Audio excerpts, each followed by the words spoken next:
Christmas time is among us, and we're here in Port Dalhousie. The air is chilly, but we're down here to take a look at the Kiwanis project, Lock 1. It's about to be finished now with a very special art piece. Len, we're here looking finally at a project that you started many years ago. You've done a lot of projects through the Kiwanis Club of St. Catharines throughout Niagara. This has to be the most historic one you've done. This lock here is 1842 when it was built, and this is the first stone canal lock, and actually the first canal was made of stone and went all the way up.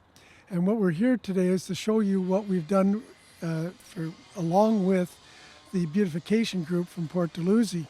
And we have Port Dalhousie Beautification Group have a lot of people come down here to show off the music talents and the dance and everything here on this stage that we reincorporated in for the use of the community. We started this way back in 2016 with the idea. Started off with the idea of this lock getting finished, was cleaned up. We had motors in there and we had all kinds of oil drums and everything else.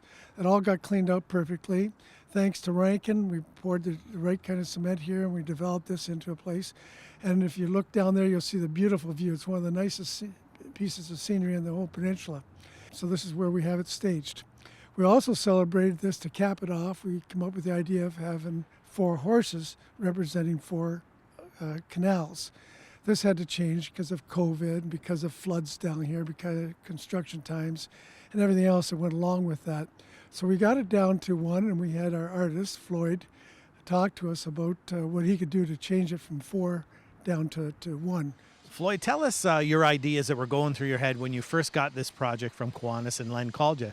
It started very early on with an idea around commemorating the horses of the Welland canals. And this was something I didn't know about, and it started with a lot of research into like what were these horses doing and how did they live and work, and how do we represent that? These horses are important. You've done a lot of artwork throughout the community and a lot of different places.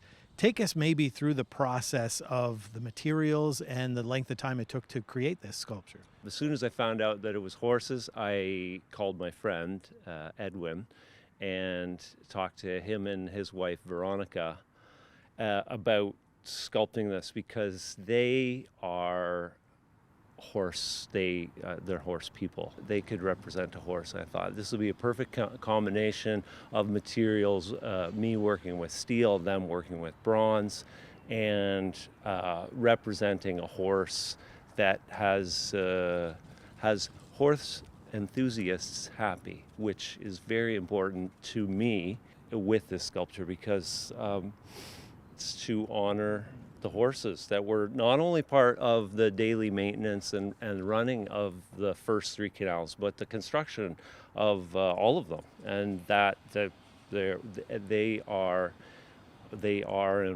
were an integral part of that history.